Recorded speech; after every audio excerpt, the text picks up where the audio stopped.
Salam, hər vaxtınız xeyir. Bugün də sizə papaq alarkən nəyə diqqət etməyinizi göstərəcəm. Çalışın hər zaman papaq sifariş edərkən, əgər vaxtınız varsa, gözləməyə tələsik deyilsə, 2-3 gün gözləyin və istənilən yerdən gedin, dərini seçin və sifariş edin. Dərində yoxlanma qaydaları var. İstənilən kənar hissəsindən darta bilərsiniz. İki əlinizlə, yəni dəri elastik olduğu üçün heç bir zaman burada cırılma olmayacaq. Əgər cırılırsa, demək ki, artıq dəri quruyub və keyfiyyətini itirib. Yəni ondan hazırlanan papaq da ən uzağı 1 il yarım istifadə edə bilərsiniz. Ondan sonra töküləcək tükləri. Çox adam da deyir ki, o güvə vurdu. Xeyr, güvə vurmur. Artıq dəri boşaldığına görə dərinin dibləri. Onun üçün başlayır tüklərini saxlamamağa. Papaq alarkən isə papağın üzərində yoxlamaq daha rahatdır. Yəni bu hissələrini istənilən bir hissəsini darta bilərsiniz. Bu əgər tük altındakı dəri qarışıq qopursa, demək ki, papaq da köhnə papaqdır.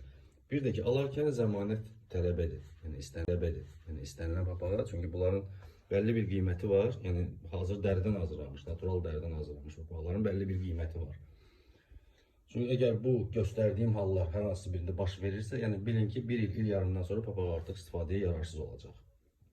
Gününüz uğurlu olsun. Milli Papaq Azərbaycan.